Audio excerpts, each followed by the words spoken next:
Hello everyone, this is Ashutosh Chaturvedi. I am BTech from IIT BHU and this is your YouTube channel Physics by Ashutosh Sir, the easiest and finest way to learn the concepts of physics for IDJ, NEET and for 11th and 12th as well. So this is electrostatics lecture number 10. Pen और paper निकाल लीजिए, notes बनाना शुरू करिए. So in the previous lecture we discussed about motion of charged particle in uniform electric field. So last lecture में हमने 3 cases पढ़े थे. कौन कौन से केसेस? पहला केस जिसमें चार्ज पार्टिकल को हम इलेक्ट्रिक फील्ड में रस रिलीज करते थे. दूसरा केस जिसमें हम चार्ज पार्टिकल को इलेक्ट्रिक फील्ड के अगेंस्ट डायरेक्शन में प्रोजेक्ट करते थे. एंड थर्ड केस जिसमें हम चार्ज पार्टिकल को इलेक्ट्रिक फील्ड से किसी एंगल पे प्रोजेक्ट करते थे. अगर आपको याद आ रहा हो तो लास्ट क्लास में ये जो हम लोग 3 केसेस पढ़े हैं, इन तीनों केसेस में एक फैक्टर कॉमन था. बता सकते हैं वो कौन सा फैक्टर था जो कि तीनों केसेस में कॉमन था? वीडियो को थोड़ा सा पॉज मारें एंड सोचें कि तीनों के तीनों केसेस में एक वो क्वांटिटी कौन सी थी जो सेम थी, कॉमन थी. Yes, any idea? And the answer is acceleration. Actually तीनों ही केसेस में पार्टिकल के एक्सेलरेशन का जो मैग्नीट्यूड था वो सेम था. ध्यान समझे मेरी बात को. यस, अब याद आ गया होगा. पार्टिकल को आपने रेस्ट रिलीज किया था, यहां पे भी पार्टिकल के एक्सेलरेशन का मैग्नीट्यूड QE/m. पार्टिकल को इलेक्ट्रिक फील्ड के अगेंस्ट डायरेक्शन में प्रोजेक्ट किया था, यहां पे भी पार्टिकल का एक्सेलरेशन का मैग्नीट्यूड कितना था? QE/m. वो अलग बात है, यहां पे वो एक्सेलरेशन था. Here it was retardation because initial velocity and acceleration both were in opposite direction. But acceleration का मैग्नीट्यूड तो उतना ही है जितना कि यहाँ पे एक्सेलरेशन का मैग्नीट्यूड है. क्लियर बात? Yes. And in the last case, आखिरी केस में भी जब हमने पार्टिकल की वेलोसिटी इलेक्ट्रिक फील्ड के परपेंडिकुलर डायरेक्शन में दी थी, तो यहाँ पे भी पार्टिकल का एक्सेलरेशन कितना था? QE/m. हाँ, उसका डायरेक्शन क्या था? Vertically upwards. जिधर इलेक्ट्रिक फील्ड उसी डायरेक्शन में फोर्स, जिधर फोर्स उसी डायरेक्शन में तो पार्टिकल का एक्सेलरेशन रहता है. क्लियर बात? तो ये रिजल्ट अपने को याद रखना है एज अ स्टैंडर्ड फॉर्मूला कि यूनिफॉर्म इलेक्ट्रिक फील्ड में आप पार्टिकल के साथ जो मर्जी कर लो, उसको रेस्ट से छोड़ दें, इलेक्ट्रिक फील्ड के अगेंस्ट प्रोजेक्ट कर दें, किसी एंगल पे फेंक दें, हर सिचुएशन में पार्टिकल का एक्सेलरेशन का मैग्नीट्यूड सेम रहेगा and its value is QE/m. This is the point you need to remember. हर सिचुएशन में कभी एक्सेलरेशन हो सकता है, कभी रिटार्डेशन हो सकता है, एक्सेलरेशन हॉरिजॉन्टल में हो सकता है, वर्टिकल में हो सकता है, किसी एंगल पे हो सकता है. Nevertheless its magnitude still remains the same and its value is QE/m. ये अपने को याद रखना है. ठीक है बात? सो सबसे पहले इसी motion of charge particle in region of uniform electric field के एप्लीकेशन से डिस्कस करते हैं. तो सब लोग अपना अपना मॉड्यूल निकाल लें, ऑल न्यू ब्रांडेड मॉड्यूल. ठीक है बात? और जिन लोगों को मॉड्यूल नहीं मिला है, कोचिंग में आके उसको कलेक्ट जरूर कर लें. क्लियर बात? तो बहुत आसान से सवाल बनते हैं. सवाल नंबर 1 आई सपोज सबका बन गया होगा. बेसिक सवाल है, आसान सा सवाल है. क्लियर बात? तो पहले सवाल में बोलता है an electron proton kept in the same electric field will they experience same force and have same acceleration. ध्यान देना. मान लें ये रहा अपना यूनिफॉर्म इलेक्ट्रिक फील्ड. जब भी मैं बोलूंगा यूनिफॉर्म इलेक्ट्रिक फील्ड है, इसका आसान भाषा में मतलब होगा कि एक ऐसा रीजन है जिसके हर एक पॉइंट पे इलेक्ट्रिक फील्ड इंटेंसिटी का मैग्नीट्यूड भी बराबर और डायरेक्शन भी बराबर. मैग्नीट्यूड मान ले लेट्स से E है, डायरेक्शन देखी पा रहे हो लोग, पॉजिटिव एक्स एक्सिस. क्लियर बात? इस यूनिफॉर्म इलेक्ट्रिक फील्ड में एक बार इलेक्ट्रॉन बिठा दे, दूसरी बार प्रोटॉन बिठा दे. तो सवाल है क्या इन दोनों पे लगने वाला फोर्स सेम होगा? So let's check it out. जब भी हम चार्ज पार्टिकल को इलेक्ट्रिक फील्ड में प्लेस करते हैं, उस पर एक इलेक्ट्रोस्टैटिक फोर्स लगता है. How much force? F/QE. सोच, जितना इलेक्ट्रॉन का चार्ज होता है उतना ही प्रोटॉन का चार्ज होता है. अभी हम मैग्नीट्यूड की चर्चा करते हैं, डायरेक्शन बाद में निपट लेंगे. ध्यान देना मेरी बात. चाहे इलेक्ट्रॉन हो प्रोटॉन हो, दोनों के चार्ज का मैग्नीट्यूड बराबर है. हाँ, electric field both the particles they are kept in a region of uniform electric field. Uniform electric field का मतलब ही होता है कि उसके हर एक पॉइंट पे इलेक्ट्रिक फील्ड इंटेंसिटी का मैग्नीट्यूड बराबर है. जितना इलेक्ट्रिक फील्ड यहाँ पे उतना ही इलेक्ट्रिक फील्ड यहाँ पे, उतना ही यहाँ पे, उतना ही यहाँ पे, उतना ही हर एक प्लेस पे है. सो क्यू का मैग्नीट्यूड सेम, ई का मैग्नीट्यूड सेम, मतलब दोनों पार्टिकल्स पे लगने वाले फोर्स का मैग्नीट्यूड सेम हो गया। Moving on to its direction, हाँ डायरेक्शन में क्या हम बोल सकते हैं, दोनों पार्टिकल्स पे लगने वाले फोर्सेस अपोजिट डायरेक्शन में हो जाएंगे। क्यों, बात सुने ध्यान से। इलेक्ट्रिक फील्ड डेंसिटी में डिटेल में हम लोग चर्चा कर चुके हैं।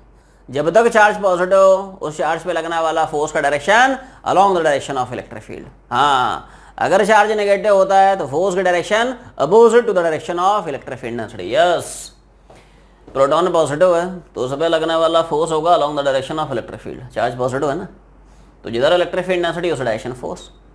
बट इलेक्ट्रॉन क्या है, नेगेटिव चार्ज है, इस पे लगने वाला फोर्स इलेक्ट्रिक फील्ड डेंसिटी के रिवर्स डायरेक्शन में होगा। तो अब सवाल का जवाब दो, क्या आप दोनों चार्जेस पे लगने वाला फोर्स सेम बोलेंगे? अरे हाँ ना तो बोल, नहीं बोल सकते हैं। अरे भाई फोर्स वेक्टर क्वांटिटी है, वेक्टर कब बराबर होते हैं, जब उनके मैग्नीट्यूड भी बराबर है, डायरेक्शन भी सेम। यहां पे फोर्सेस के मैग्नीट्यूड तो बराबर है लेकिन डायरेक्शन सेम नहीं है, इसलिए forces are unequal, they are not equal. Clear बात।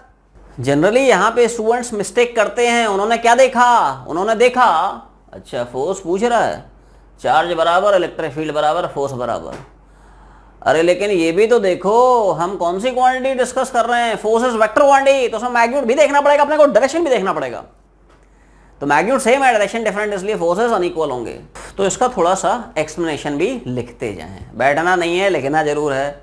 Since the magnitude of force acting on electron and a proton is the same, but the direction of force is different, and therefore these two particles will not experience the same force।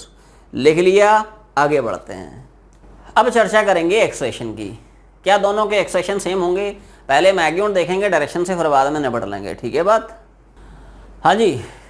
तो जैसा कि यहाँ पे आप देख पा रहे हो, दोनों पार्टिकल्स के चार्ज का मैग्नीट्यूड बराबर, इलेक्ट्रिक फील्ड डेंसिटी वो भी सेम है। अरे यूनिफॉर्म इलेक्ट्रिक फील्ड है ना, रीजन के हर एक पॉइंट पे इलेक्ट्रिक फील्ड डेंसिटी का मैग्नीट्यूड बराबर है। हाँ, बट मास इज डिफरेंट।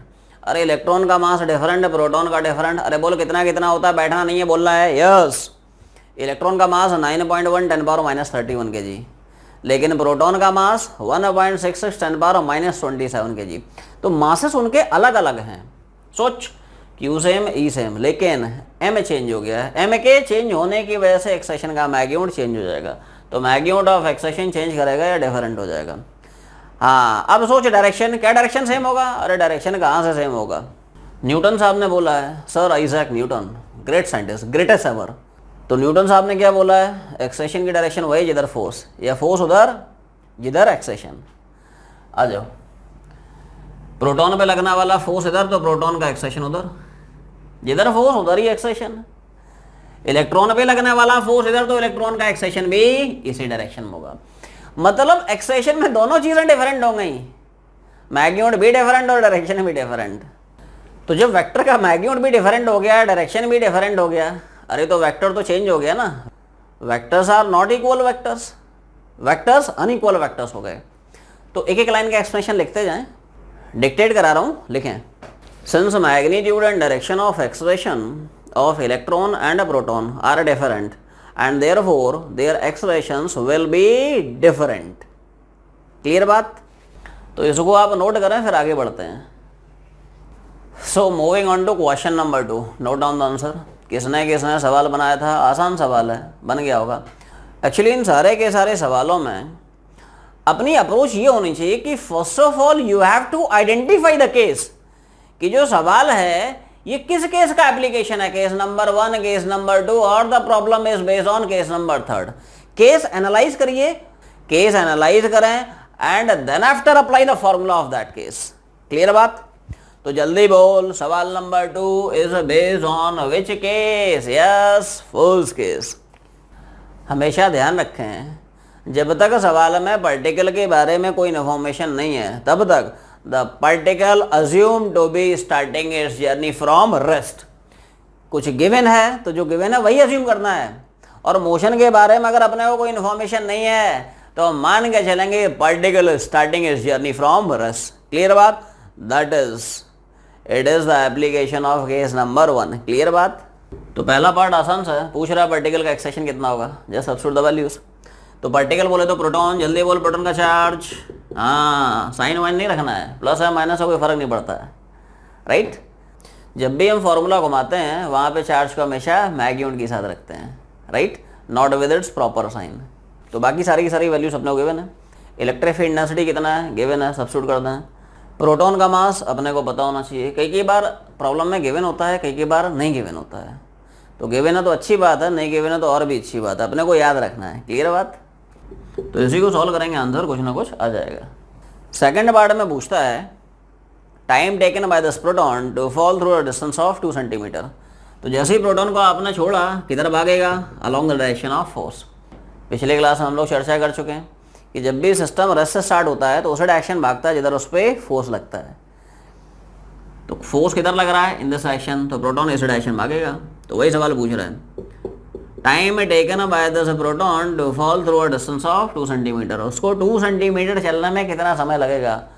तो एक्सेशन हम सबको पता है कांस्टेंट है, और जब तक एक्सेशन कांस्टेंट होगा you can directly use equations of motion, ठीक है। बोल वैल्यू समझ में आ गई। सेकंड इक्वेशन ऑफ मोशन घुमा रहा हूँ, कितना डिस्टेंस चलना है, 2 सेंटी है, उसको मीटर बढ़ा दिया 2 × 10⁻²। इनिशियल लॉस से 0, पार्टिकल रेस्ट से स्टार्ट करा, इनिशियल लॉस से 0 उड़ा दे। एक्सेशन निकाल चुके हैं द प्रीवियस पार्ट, समय कितना निकल आएगा। तो इसी को आप सॉल्व करेंगे, आंसर ही आ जाएगा। और यहाँ पे डेटा आप एनालाइज कर पा रहे हैं, कितना छोटा टाइम आ रहा है। Look at this order, 10⁻⁻7 second की ऑर्डर का है, बहुत छोटा है। टाइम बहुत छोटा क्यों आ रहा है, क्योंकि एक्सेशन इसका इतना खतरनाक है। लुक एट दिस, प्रोटॉन का एक्सेशन कितना है, 10⁻11 मीटर पर सेकंड स्क्वायर की ऑर्डर का है। तो एक्सेशन बहुत ज्यादा है, इसलिए उसको समय बहुत कम लग रहा है। एक्चुअली में this is the reason, clear बात। So moving on to last question, सवाल नंबर 3, आंसर इज 1:8। किसने किसने बनाया है, वेरी गुड। सवाल नंबर 3 इंपॉर्टेंट सवाल है, ध्यान समझें। सवाल को थोड़ी देर के लिए होल्ड करें और दूसरे सवाल पे थोड़ा सा कॉन्सेंट्रेट करें। जैसे मान लो मैं बोलता हूं we have a region of uniform electric field, clear बात। इस यूनिफॉर्म इलेक्ट्रिक फील्ड में एक चार्ज पार्टिकल है मेरे पास, पार्टिकल का मास है, मैं चार्ज क्यू है, इसको मैं ऐसे छोड़ता हूं, ठीक। अब मैं पूछता हूं कि बता टी टाइम बाद इस चार्ज पार्टिकल की काइनेटिक एनर्जी कितनी होगी। सवाल समझे मेरा, यूनिफॉर्म इलेक्ट्रिक फील्ड रहा, चार्ज पार्टिकल को मैं रेस्ट से छोड़ रहा हूं, ठीक, रिलीज फ्रॉम रेस्ट। अब बता किसी भी जनरल टाइम बाद उस पार्टिकल की काइनेटिक एनर्जी कितनी होगी, निकाल सकते हो, ध्यान देना। सिंपल सी अप्रोच है, पार्टिकल का एक्सेशन निकाल लें, इक्वेशन ऑफ मोशन घुमा के वेलोसिटी निकाल लें। अरे वेलोसिटी पता है, काइनेटिक एनर्जी नहीं निकाल सकते हो, हाफ एम वी इसको उड़ा दे। So this is our approach, apply कैसे करते हैं ध्यान दें, बता दिया है। हर केस में एक्सेशन का फॉर्मूला सेम होता है, फर्स्ट केस हो, सेकंड केस हो, थर्ड केस हो, क्लियर बात। तो हमारी अप्रोच ये है कि आपको जिस टाइम पे काइनेटिक एनर्जी चाहिए उस टाइम पे अगर आप वेलोसिटी निकाल ले जाते हैं तो वेलोसिटी पता है काइनेटिक एनर्जी निकल आएगी। हाँ, सो प्रॉब्लम अब आपका इस फॉर्म में रिड्यूस हो गया है कि you have to find out velocity of this particle after time T. Just use equation of motion, which equation, first equation, value उड़ा दी है। इनिशियली रेस्ट स्टार्ट कर रहा है, u0 एक्सेशन निकाल ही चुके हैं, q/m समय से पहुंचती है। तो ये हो गई पार्टिकल की टी टाइम बाद की वेलोसिटी। अरे वेलोसिटी पता है, अब तो उस जनरल टाइम पे उसकी काइनेटिक एनर्जी निकाल सकते हो, कैसे। तो काइनेटिक एनर्जी क्या पढ़ते हो, हाफ एम वी स्क्वायर। जिस टाइम पे काइनेटिक एनर्जी चाहिए उस टाइम पे वेलोसिटी रख दे, तो उस टाइम पे अपने को पार्टिकल की काइनेटिक एनर्जी निकल आएगी। तो जिस टाइम पे काइनेटिक एनर्जी चाहिए थी उस टाइम पे वेलोसिटी कितनी है, इट्स QET/m। तो वेलोसिटी पुट कर दी तो उसी टाइम की काइनेटिक एनर्जी पार्टिकल की निकल आएगी, क्लियर बात। बोलो यहाँ तक क्लियर है। हाफ एम एसिडस है, इसका स्क्वायर करा दिया है, Q², E², T² and divide by m², clear बात। तो यहाँ से एक mm निपट गया, तो रिजल्ट आएगा Q², E² T² and divide by 2m। एक mm निपट गया ना, तो इधर कितना बचेगा, 2m, क्लियर। तो ये हमने निकाल ली है किसी भी चार्ज पार्टिकल की टी टाइम बाद काइनेटिक एनर्जी। अब सवाल पे मूव करेंगे, सवाल में क्या बोलता है, ध्यान देना मेरी बात। हमेशा ध्यान रखें जब तक अपने को पार्टिकल के मोशन के बारे में इन्फॉर्मेशन नहीं है, the particle is assume to be starting from rest, clear बात, जैसा कि हमने सवाल में अज्यूम कर रखा है। अब ध्यान देना मेरी बात। अब सवाल में अपने को बोलता है कि 2 पार्टिकल्स हैं and these 2 particles are allowed to move in the same electric field and for the same time interval.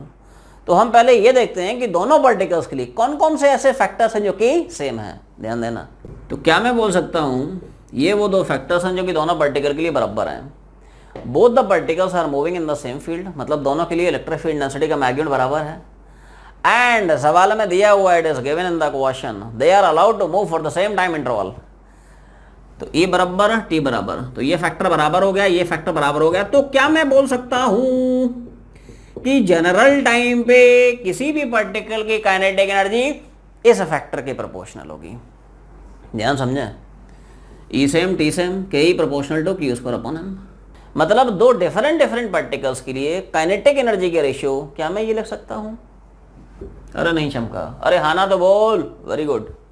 के ई डायरेक्टली क्यू स्क्वायर के प्रोपोर्शनल है, तो K1 बाई K2 क्या लिखेंगे? हाँ, Q1 बाई Q2 का होल स्क्वायर। लेकिन मास के इनवर्सली प्रोपोर्शनल है, इसलिए K1 बाई K2 क्या लिखेगा? M2 by M1। अरे बात समझ में आ रही ना? क्यू स्क्वायर के डायरेक्टली प्रोपोर्शनल तो Q1 बाई Q2 का स्क्वायर, लेकिन मास के इनवर्सली प्रोपोर्शनल तो मास में उल्टा रेशियो हो जाएगा M2 बाई M1। बाकी जो डेटा के उड़ा दे। यस, तो दोनों के मासेस का रेशियो क्या गिवन है? 1:2। दोनों के चार्जेस का रेशियो अपने को क्या गिवन है? 1:4। तो M1 बाई M2 रख दे, Q1 बाई Q2 रख दे। सो यहाँ पे Q1 बाई Q2 तो उसकी जगह 1/4 उड़ा दिया whole square and multiplied by M2 by M1। अब M1 बाई M2 कितना है? 1/2। तो M2 बाई M1 कितना हो जाएगा? पलट दे। अरे M1 बाई M2 इतना है तो M2 बाई M1 पलट दे, रिवर्स कर दे, 2 हो जाएगा। तो M2 बाई M1 की जगह 2 उड़ा दिया है। So this is our final answer. So जिनका नहीं बना है नोट कर लें, फिर आगे बढ़ेंगे। So again moving to a very interesting and very important concept, that is oscillations of simple pendulum in the influence of uniform electric field। तो सब लोग एक हेडिंग बनाएं, oscillations of simple pendulum in the presence of uniform electric field। Actually electrostatics में कुछ ऐसे सवाल बनते हैं, जैसे लास्ट ईयर हम सब 11th में सिंपल हार्मोनिक मोशन के चैप्टर में 2 तरह के ऑसिलेशंस पढ़ चुके हैं। कौन कौन से पढ़े थे? Try to recall them. एक ऑसिलेशंस ऑफ सिंपल पेंडुलम और दूसरा oscillations of spring mass system. तो जैसे मान लो कि अपने पास कोई सिंपल पेंडुलम है, ये स्ट्रिंग है हुज लेंथ इज L, इससे एक छोटा सा बॉब सस्पेंडेड है and this is the point of suspension. Clear बात? इस बॉब को आप थोड़ा सा डिस्प्लेस करा के छोड़ दें तो पेंडुलम इस तरह से ऑसिलेट करने लगता है। And what is the formula of time period of its oscillations? Yes, this is the expression of time period of the simple pendulum, 2/√L/G। Clear है बात? L मतलब स्ट्रिंग की लेंथ है, G बोले तो एक्सेशन ड्यू टू ग्रेविटी है, सबको पता है। अब फिर से यहाँ पे मैकेनिक्स का इलेक्ट्रोस्टैटिक्स में इन्वॉल्वमेंट है। कैसा इन्वॉल्वमेंट है? ध्यान देना। सवाल पूछेगा कि मान लो ये जो बॉब है इसको मैं चार्ज दे देता हूँ। क्या किया? चार्ज दे दिया। अब मैं क्या करता हूँ? रीजन में एक यूनिफॉर्म इलेक्ट्रिक फील्ड को स्विच ऑन कर देता हूँ। लेट्स से इलेक्ट्रिक फील्ड आपका वर्टिकली डाउनवर्ड्स है, या इलेक्ट्रिक फील्ड वर्टिकली अपवर्ड्स है, या हॉरिजॉन्टल है, या किसी एंगल पे है। तो जब आपने इलेक्ट्रिक फील्ड स्विच ऑन कर दिया तो अब बता कि अब उसी पेंडुलम का नया वाला टाइम पीरियड क्या हो जाएगा। So this amazing concept we are going to discuss here कि अगर आप सिंपल पेंडुलम का जो बॉब है उसको चार्ज देते हैं, चार्ज देने के बाद उसको एक इलेक्ट्रिक फील्ड में प्लेस कर देते हैं, तो उसका टाइम पीरियड क्या हो जाएगा। एक्चुअली क्या होता है, आप सिंपल पेंडुलम के साथ कोई भी गेम खेल दें, आप लोगों को अगर याद आ रहा हो लास्ट ईयर एसएचएम में ये सारे के सारे वेरिएशंस हम लोग चर्चा कर चुके हैं कि अगर जो सिंपल पेंडुलम है उसको आपने एक लिफ्ट की सीलिंग से सस्पेंड करा दिया है और लिफ्ट को ऊपर की तरफ एक्साइड करा रहे हैं, लिफ्ट को नीचे की तरफ एक्साइड करा रहे हैं, लिफ्ट को हॉरिजॉन्टल से किसी एंगल ऊपर की तरफ ले जा रहे हैं, सिंपल पेंडुलम को ले जाके सैटेलाइट में हमने सस्पेंड करा दिया, या सिंपल पेंडुलम का जो बॉब है उसको अपने लिक्विड में इमर्स कर दिया, तो किसी भी जनरल केस में this is the expression of time period of simple pendulum. तो इन सारे के सारे केसेस में this is the expression to determine time period of this simple pendulum. Simple से टर्म्स हैं। एल बोले तो स्ट्रिंग की लेंथ है, g effective is very very very important, इसको अच्छे समझें। What is g effective here? Its effective acceleration due to gravity in the equilibrium position of bob along length of the string because of all the forces except tension.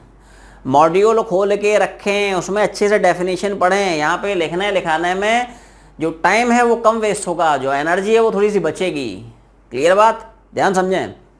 Actually ji facto का मतलब है कि जहाँ पे Bob की equilibrium position है वहां पे स्विंग की लेंथ के अलोंग इफेक्टिव एक्सलेशन देखते हैं because of all forces except tension. क्योंकि जो टेंशन होता है वो कभी भी बॉब को रीस्टोरिंग फोर्स प्रोवाइड कराने में कंट्रीब्यूट नहीं करता है. क्यों नहीं करता, चर्चा आगे होगी. अभी समझें कि जी फैक्टो है क्या. आप बॉब की इक्विलिब्रियम पोजीशन को पकड़ें, मान ले ये बॉब है, ये स्ट्रिंग की लेंथ है, तो जहां पे बॉब इक्विलिब्रियम में है वहां पे स्ट्रिंग की लेंथ के अलोंग इफेक्टिव एक्सेशन पकड़ेंगे because of all the forces except tension. पहले इसको लिख लें, कुछ केसेस हम लोग चर्चा करेंगे, तब आपको समझ में आएगा कि how to find out this g factor in different situations. लिखें पहले इसको.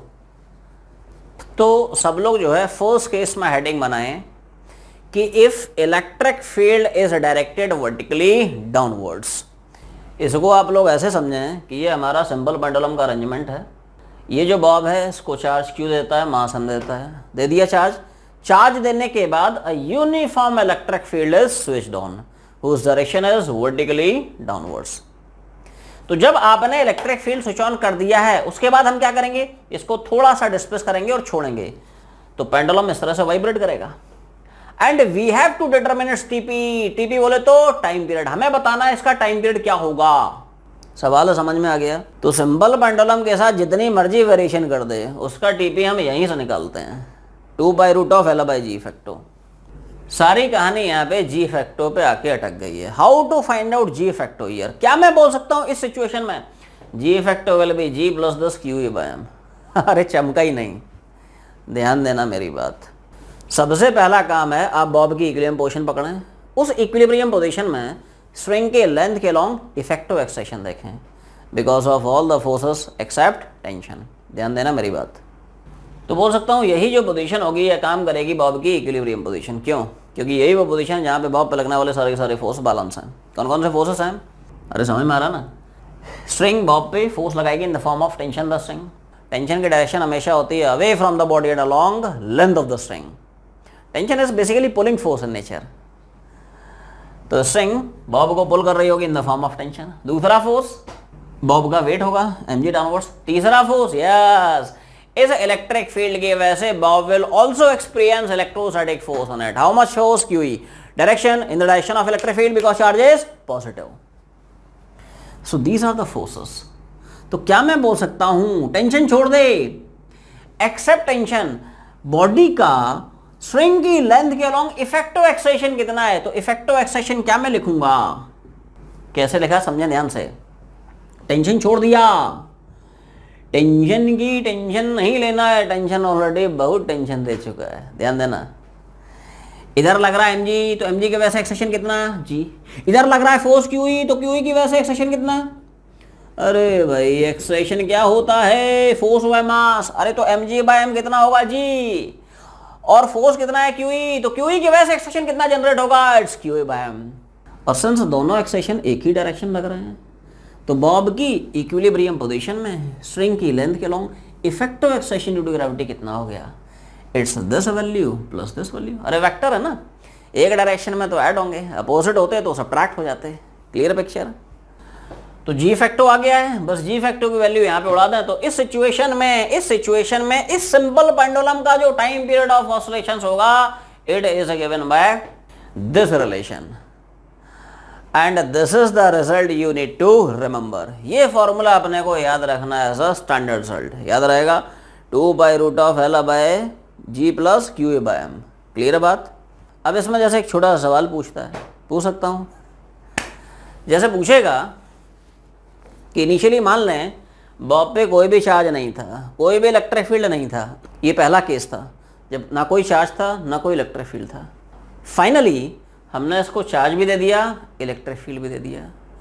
So after giving the charge and after switching on this electric field अब पूछेगा सवाल आपसे कि बॉब का जो टाइम पीरियड है वो बढ़ा कि घटा, जो पेंडुलम है वो स्लो होगा फास्ट होगा, जो पेंडुलम है वो टाइम लूज करेगा या गेन करेगा।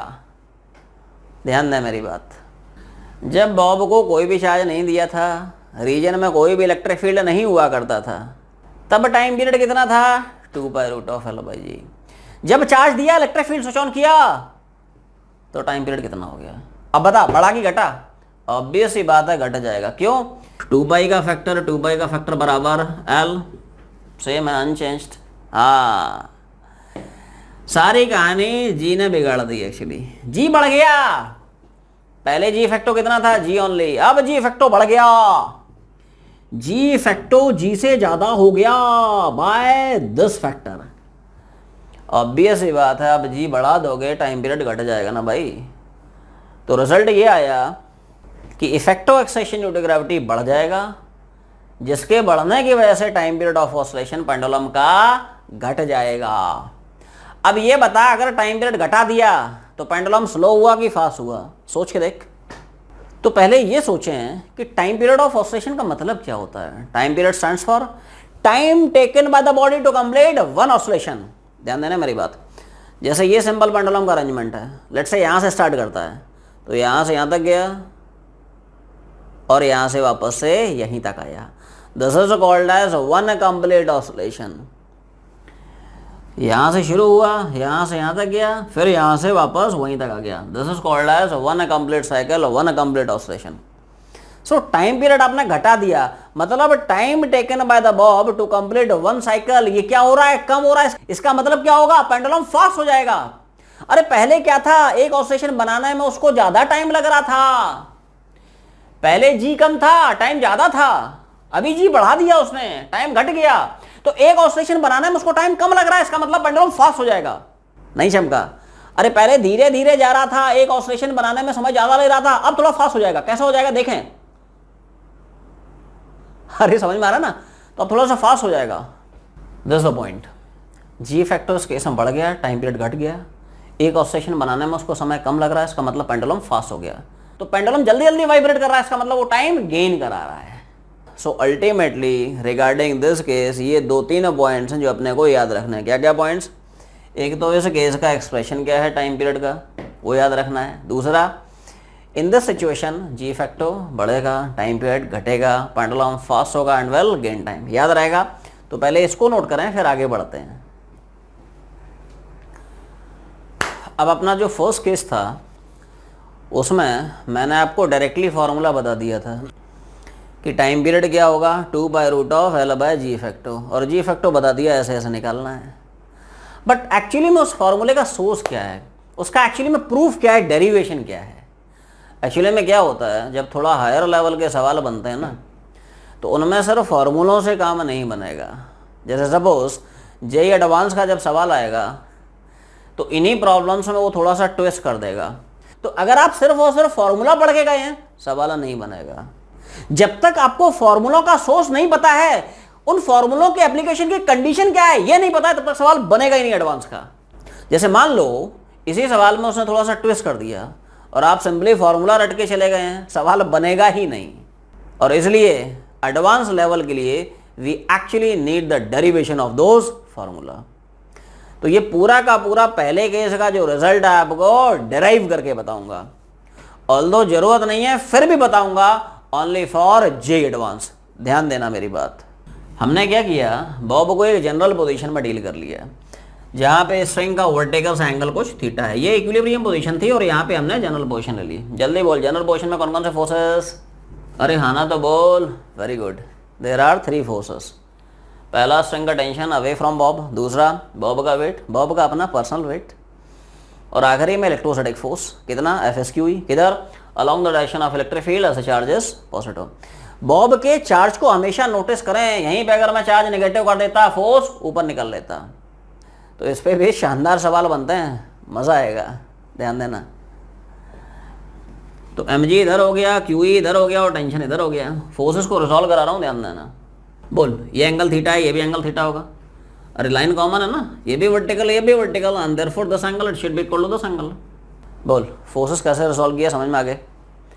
इधर नेट फोर्स हो गया mg प्लस क्यू ई, इसका थीटा के डायरेक्शन में component mg plus Q E cos theta, और इसके परपेंडिकुलर डायरेक्शन में कॉम्पोनेंट क्या आ गया mg प्लस क्यू ई का साइन थीटा। एक्चुअली हम किसी भी वेक्टर को कोई भी दो परपेंडिकुलर डायरेक्शन में रिजॉल्व कर सकते हैं। हमने यहाँ पे कौन कौन से परपेंडिकुलर डायरेक्शन पकड़े, तो एक पकड़ा अलोंग द टेंजेंट और दूसरा पकड़ा अलोंग द नॉर्मल। ये टेंजेंट और ये नॉर्मल है, टेंजेंट नॉर्मल हमेशा एक दूसरे के परपेंडिकुलर होते हैं। क्लियर बात। तो अगर मैं पूछता हूँ कि मुझे बता इस बॉब की जनरल पोजीशन में नेट फोर्स कितना है which is directed towards equilibrium position, ध्यान देना। ऐसा समझें कि हमने बॉब को यहाँ से यहाँ तक डिस्प्लेस कराया और छोड़ दिया, तो ऑब्वियस सी बात है जब आप छोड़ेंगे तो बॉब इस डायरेक्शन में थोड़ी भागेगा। अरे बॉब जो है स्ट्रिंग को तोड़ के इधर थोड़ी भागेगा, बॉब डेफिनेटली टेंजेंशियली भागेगा। सोच, ऐसा है जैसे इसको छोड़ा किधर भागा, लुक एट दिस, ऐसे भाग रहा है इस तरह से। It will try to move along tangential direction. So इस डायरेक्शन में वैसे भी कोई मोशन नहीं हो सकता है, फोर्सेस जो है इस डायरेक्शन के बैलेंस रहेंगे। टी जो है mg प्लस क्यू ई के कॉस थीटा को उड़ा लेगा, तो ले दे के एक ही फोर्स लग रहा है which is acting on this bob which is directed towards equilibrium position. See ये है इसकी जनरल पोजीशन है, ये है इसकी इक्विलिब्रियम पोजीशन। तो नेट फोर्स जो कि बॉब पे लग रहा है which is directed towards equilibrium position कितना है mg प्लस क्यू ई का साइन थीटा कॉम्पोनेंट। यहाँ तक की बात क्लियर है। आपको याद आ रहा हो डेरिवेशन बिल्कुल वैसे ही जैसा हम लोग लास्ट ईयर कर चुके हैं सिंपल पेंडुलम के टाइम पीरियड के डेरिवेशन में। Try to recall those concepts. Yes, assume करके चल रहे हैं ऑसिलेशंस काफ़ी स्मॉल हैं, थीटा काफ़ी छोटा होता है, ये सब चर्चा हो चुकी है। थीटा स्मॉल होता है तो साइन थीटा थीटा होता है, कॉस थीटा 1 होता है, टेन थीटा थीटा होता है विच इज सेम है sine theta which is equal to theta. अरे समझ में आ रहा है ना, वेरी गुड। तो थीटा छोटा है तो साइन थीटा की जगह थीटा उड़ा दिया है, साइन थीटा की जगह थीटा रखेंगे, इक्वेशन इस फॉर्म में आ जाएगा। क्लियर बात।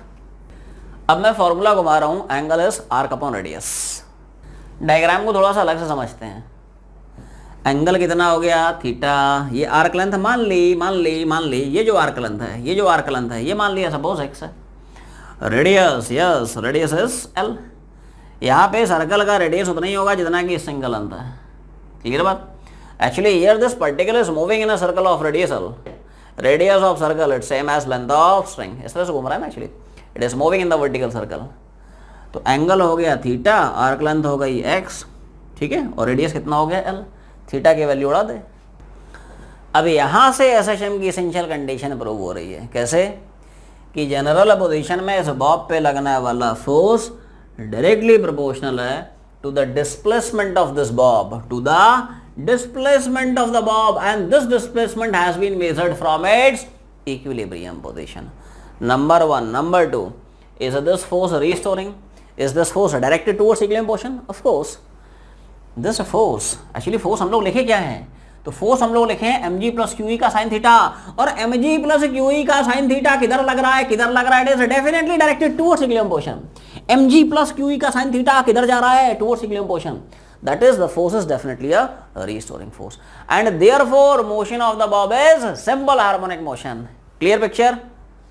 अब रहा सवाल टाइम पीरियड निकालने का, तो कैसा भी एसएचएम आप सबको समझाया हुआ है कि किसी भी जनरल एसएचएम में how to find out time period, its 2 by root of m by k। m बोले तो m मतलब उस बॉडी का mass which is executing SHM, and k is force constant, that is coefficient of x in the expression of force.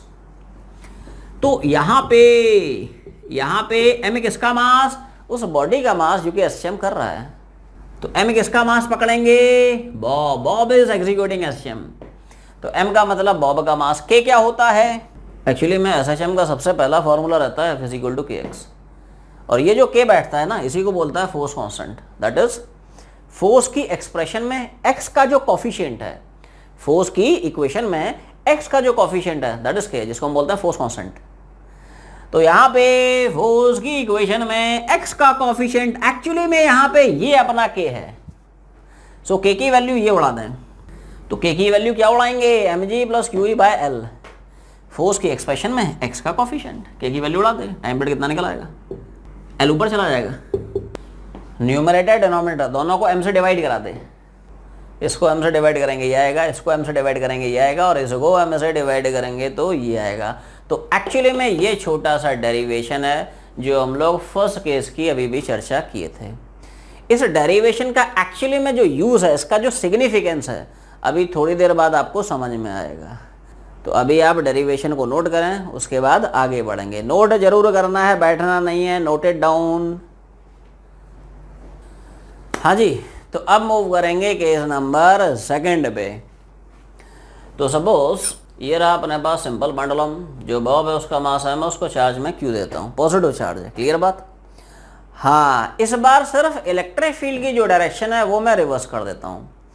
This time a uniform electric field is switched on whose direction is vertically upwards. तो इस case में फिर से बताना है कि अगर हम बॉब को थोड़ा सा डिस्प्लेस करा के छोड़ेंगे तो उसका टाइम पीरियड कितना होगा। तो टाइम पीरियड का जनरल फॉर्मूला हम सबको पता है कितना, 2π√L/g फैक्टर। जी फैक्टर क्या है, बॉब की इक्विलिब्रियम पोजीशन में स्ट्रिंग की लेंथ के along effective acceleration due to gravity. तो इस केस में जी फैक्टर की वैल्यू क्या मैं बोल सकता हूँ, ये हो जाएगी, इट्स G - QA/m। रीजन सुने ध्यान से, समझ में आ गया होगा। दो ही फोर्स लग रहे हैं, बॉब का वेट लग रहा है और इलेक्ट्रोस्टैटिक फोर्स। इलेक्ट्रोस्टैटिक फोर्स कितना, QE, किस डायरेक्शन में, along the direction of electric field, because charge क्या है, पॉजिटिव, क्लियर बात। तो mg की वजह से एक्सेशन कितना होगा, force of mass, mg/m that is g। QE की वजह से एक्सेशन कितना होगा, force of mass that is QA/m। तो बॉब की इक्विलिब्रियम में स्ट्रिंग की लेंथ के अलॉन्ग जी फैक्टर कितना, अरे this value minus this value, it's G - QA/m। Bob की इक्विलिब्रियम में स्ट्रिंग की लेंथ के अलॉन्ग इफेक्टिव एक्सेशन कितना, G - QA/m। वेक्टर्स है ना, सेम डायरेक्शन में होते जैसे कि फर्स्ट केस में थे तो ऐड हो गए थे, अपोजिट हैं सब्ट्रैक्ट हो जाएंगे, क्लियर बात। तो जी फैक्टर की वैल्यू यहाँ पे सब्स्टिट्यूट कर दें। सो this is the expression of time period of simple pendulum in this case, clear बात। अब यहाँ पे भी सवाल वही है क्या, कि जैसे ही आपने ये uniform electric field switch on किया, तो इलेक्ट्रिक फील्ड के स्विच ऑन करने के बाद पेंडुलम का जो टाइम पीरियड है बढ़ा घटा, पेंडुलम स्लो हुआ या फास्ट हुआ, पेंडुलम ने टाइम लूज किया या गेन किया, समझे ध्यान से। सोच, जब बॉब के पास कोई चार्ज नहीं था, कोई इलेक्ट्रिक फील्ड नहीं था, तो उसका टाइम पीरियड कितना हुआ करता था, 2π√L/g। जैसे ही आपने इलेक्ट्रिक फील्ड स्विच ऑन किया, जी की वैल्यू घट गई, जी की वैल्यू, जी फैक्टर की वैल्यू जी से कम हो गई बाय दिस फैक्टर। तो ऑब्वियस ही बात है, आप जी घटा रहे हो, टाइम पीरियड बढ़ जाएगा, क्लियर बात। जी फैक्टर कम हो गया ना, जी कम कर देंगे, टाइम पीरियड बढ़ जाएगा। अब सोच के देख, टाइम पीरियड अगर बढ़ जाएगा तो पेंडुलम स्लो हुआ या फास्ट हुआ। टाइम पीरियड का मतलब क्या होता है, time taken by the bob to complete one oscillation. सोच, टाइम पीरियड उसका बढ़ गया है, मतलब बॉब एक ऑसिलेशन बनाने में अब ज्यादा समय ले रहा है। अरे तो बॉब स्लो हो गया ना, एक ऑसिलेशन बनाने में उसको ज्यादा समय लग रहा है। सोच के देख, पहले जल्दी जल्दी कर रहा था, एक ऑसिलेशन कंप्लीट कराने में कम समय लग रहा था, अब धीरे धीरे कर रहा है। अरे समझ में आ रहा ना। तो एक्चुअली में यहां पे एक ऑसिलेशन बनाने में उसको टाइम ज्यादा लग रहा है, इसका मतलब पेंडुलम स्लो हो गया एंड विल लूज टाइम। तो इस केस को नोट करें, उसके बाद आगे बढ़ते हैं।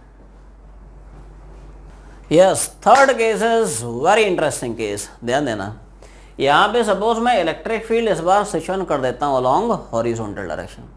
Actually in the previous two cases हमने जो इलेक्ट्रिक फील्ड अप्लाई की थी वो किस डायरेक्शन में थी, वर्टिकल डायरेक्शन में। In the first case vertically downwards and in the second case vertically up.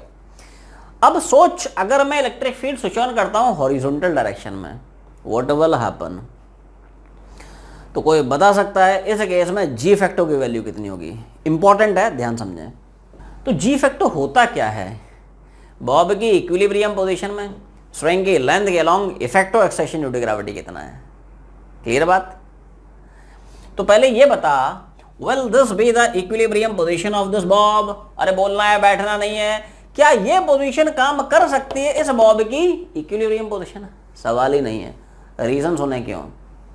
इस पोजीशन में इस बॉब पे तीन फोर्सेस काम करेंगे, बॉब का वेट, स्ट्रिंग का tension, string will try to pull this bob, और तीसरा force electrostatic force QE along the direction of electric field, because charge कैसा है, पॉजिटिव है, क्लियर बात। हाँ, तो टेंशन और mg ये तो आपस में निपट लेंगे, but this is an unbalance force acting on this Bob in the horizontal direction, and therefore this force will definitely make this Bob move along horizontal direction. That is this position can never be it's equilibrium position. Equilibrium में क्या मैं बोल सकता हूं, swing vertical से definitely किसी न किसी एंगल फॉरवर्ड डायरेक्शन में टिल्ट कर जाएगा। क्यों करेगा, सुने ध्यान से। यहां कहीं बॉब आपको इक्विलिब्रियम में मिलेगा, क्यों, रीजन सुने, उसका भी रीजन है। एक्चुअली फोर्सेस तो वही है, बॉब का वेट हो गया mg downwards, electrostatic force QE along the direction of electric field. तीसरा, स्विंग का tension away from the body, swing will try to pull this bob. और क्या होगा, यही वो पोजीशन है जहां पे mg और QE का जो रिजल्टेंट है वो इधर जाएगा और ये रिजल्टेंट एक्चुअली में टेंशन से बैलेंस हो रहा होगा।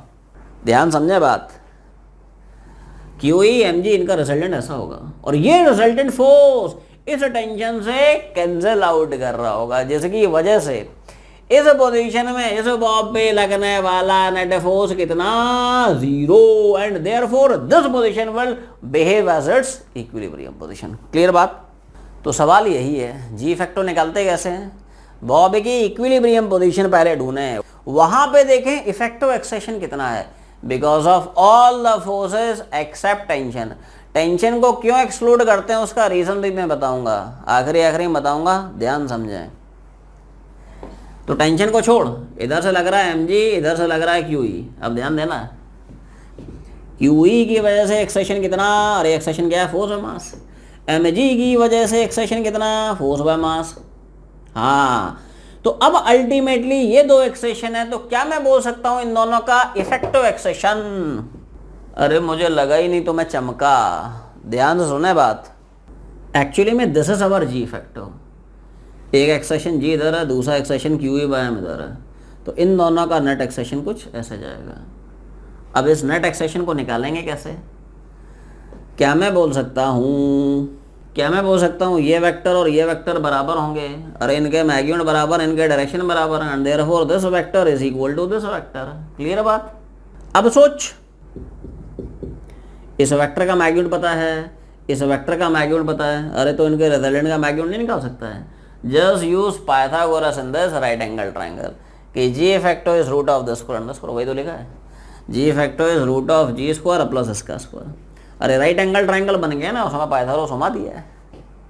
अब सवाल ये आया कि हमें कैसे पता है, हमें कैसे पता चला कि ये जो जी फैक्टर है ये डेफिनेटली स्ट्रिंग की लेंथ के अलोंग ही होगा। एक्चुअली में कंडीशन क्या है, ध्यान सुनना, इन दोनों का जो नेट फोर्स है वो डेफिनेटली बैलेंस हो रहा होगा by tension in the string at this position.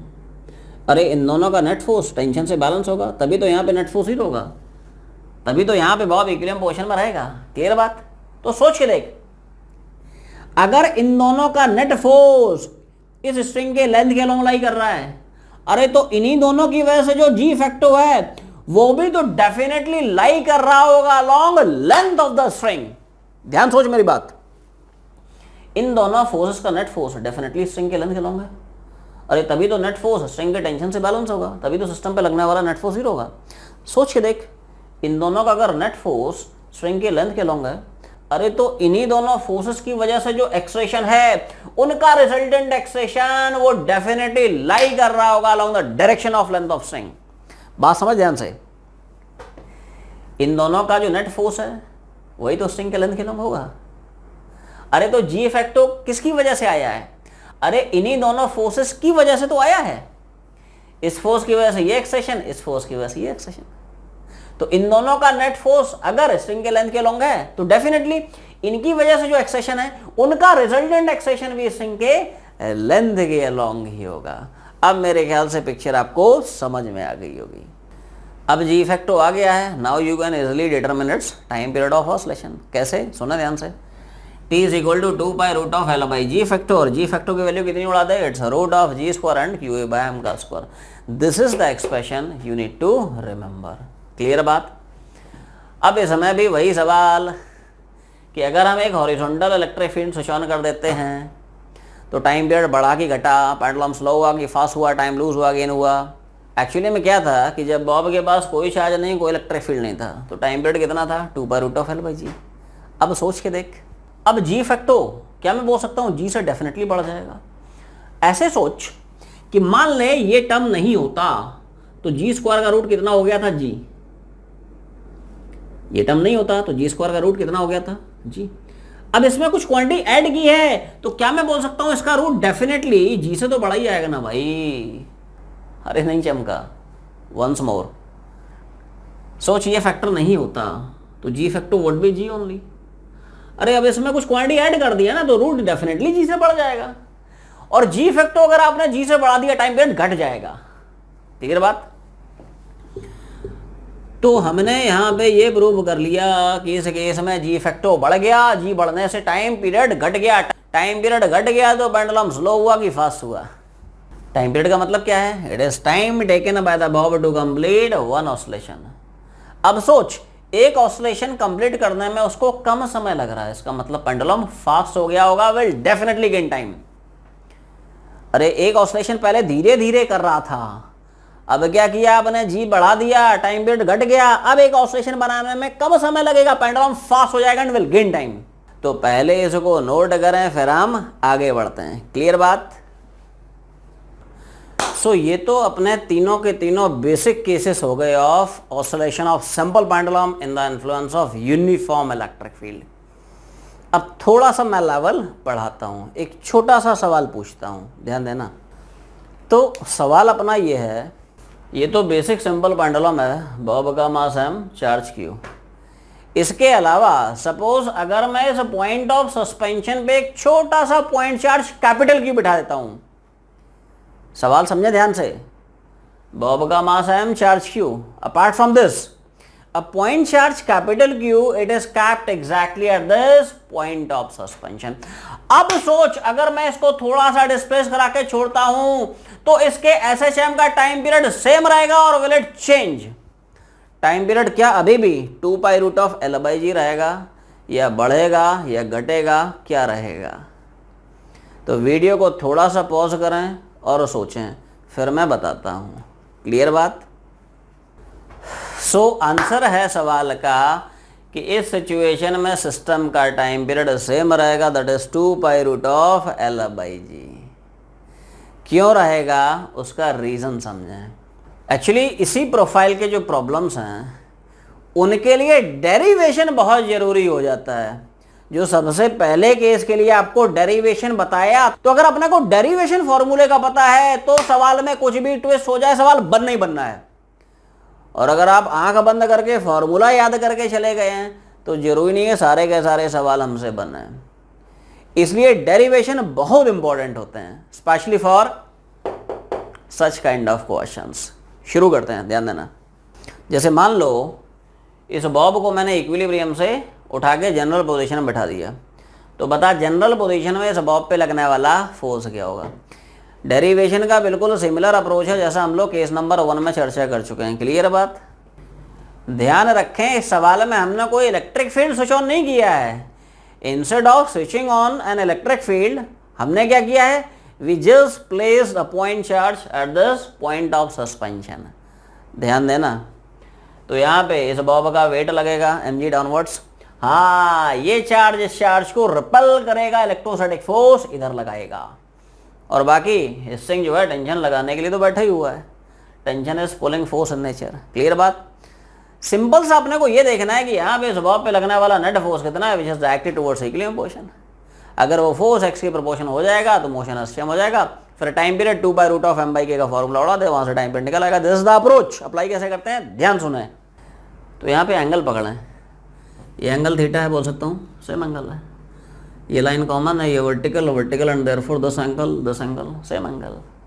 mg को मैंने रिजॉल्व कराया है। mg का थीटा का डायरेक्शन में cos theta component in perpendicular it is sin theta. नहीं चमका। ये टेंजेंट है, ये नॉर्मल है।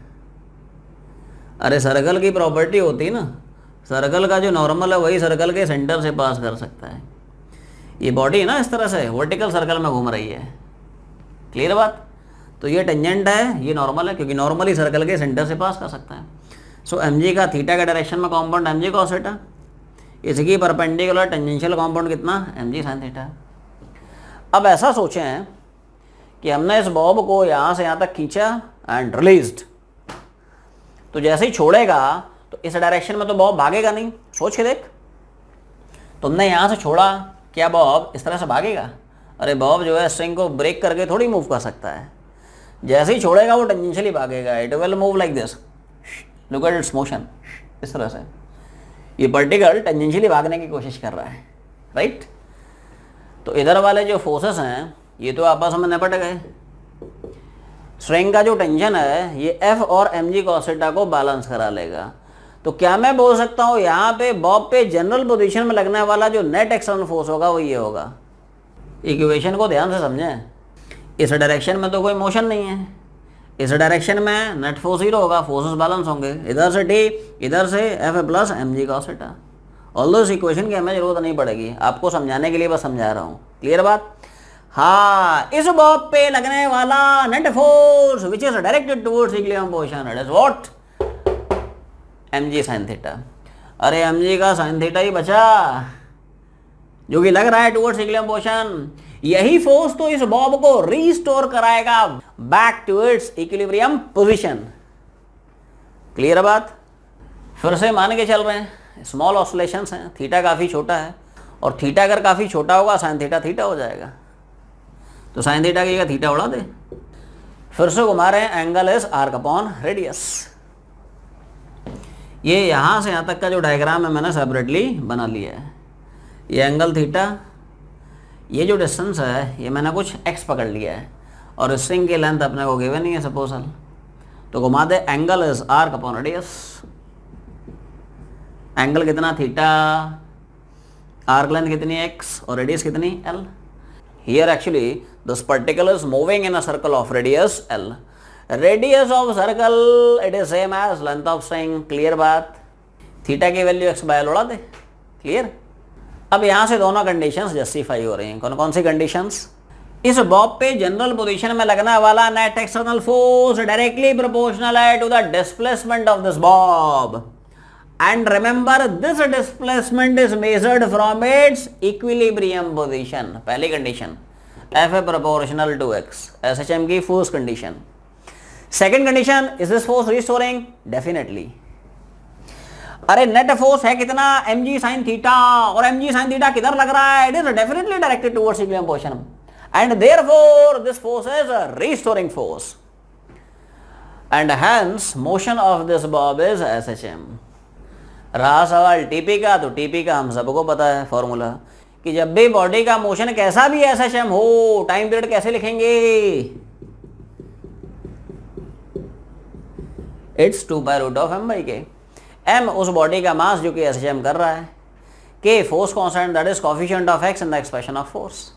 तो m क्या होगा? इस बॉब का मास, तो m की जगह m उड़ा दिया है। k क्या होता है? फोर्स की इक्वेशन में x का कोएफिशिएंट, SHM का सबसे पहला फॉर्मूला ये होता है। तो फोर्स की इक्वेशन में x का कोएफिशिएंट क्या है? That is actually k here.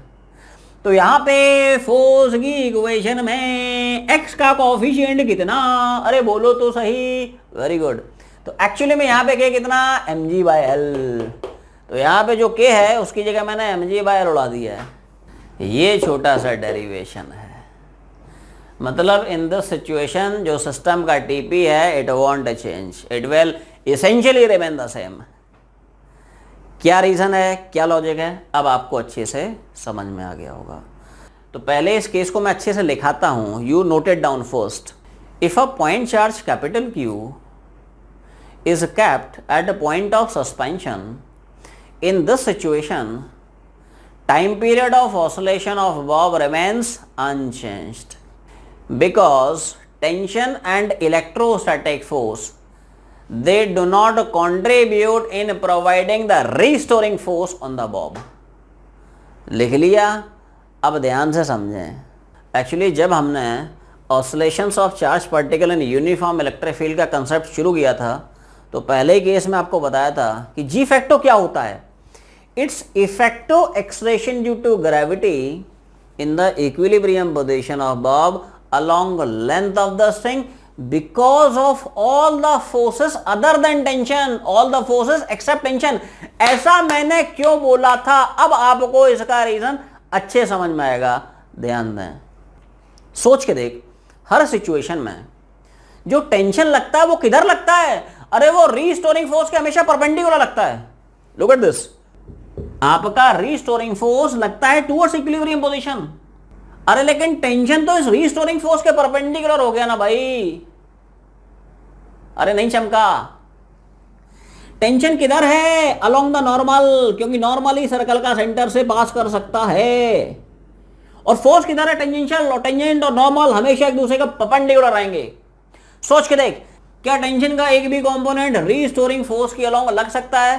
कभी नहीं लग सकता है, बिकॉज किसी भी वेक्टर का अपने perpendicular component is always zero.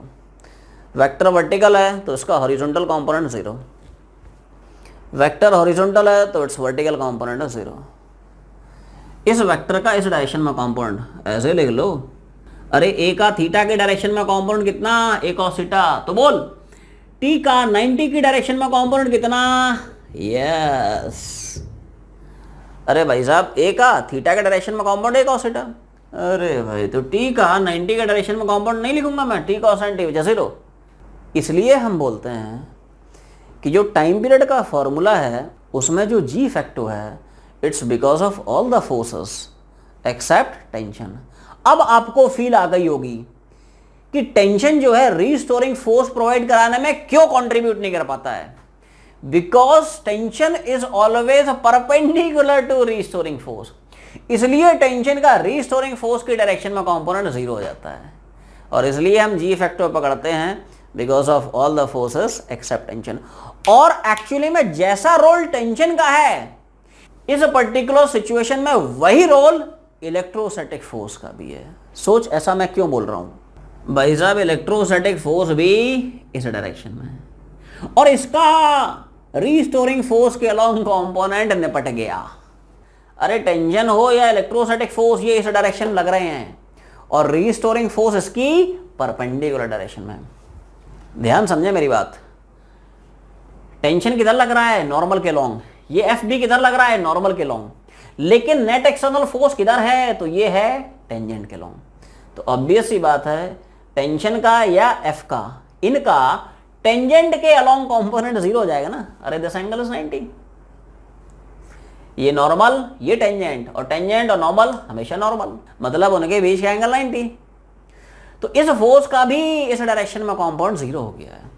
तो बात समझ में आई ना कि यहां पे टेंशन या electrostatic force exerted by this charge on this Bob, ये एक्चुअली रीस्टोरिंग फोर्स प्रोवाइड कराने में कंट्रीब्यूट ही नहीं कर पाते हैं।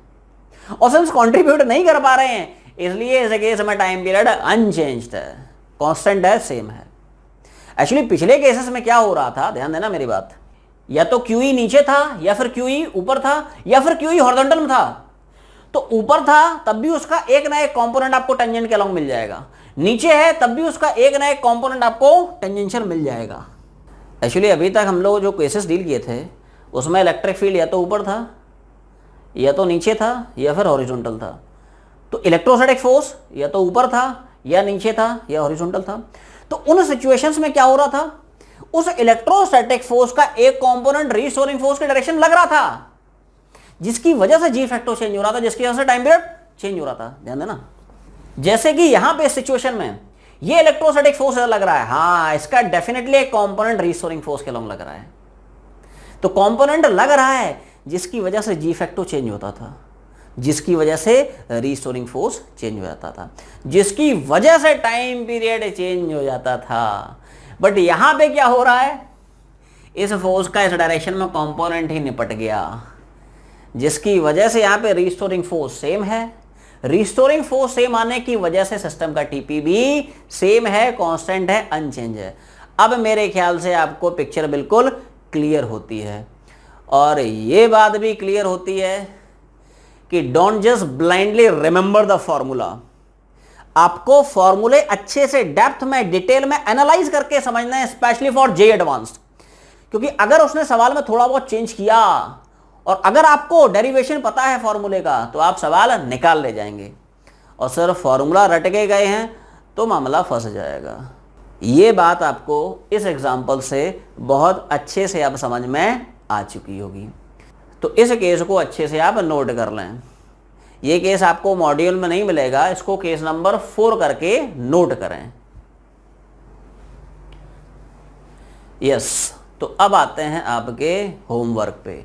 तो सब लोग मॉड्यूल निकाल लीजिए, पेज नंबर 26 में पहुँचें। Oscillations of symbol pendulum in uniform electric field. इसमें 2 सवाल हैं, ये दोनों के दोनों सवाल अपने को अटेम्प्ट करना है। नेक्स्ट क्लास में हम लोग डिस्कस करेंगे। क्लियर बात? तो आज की सेवा यहीं पे समाप्त करते हैं, नेक्स्ट क्लास में फिर से सेवा होगी।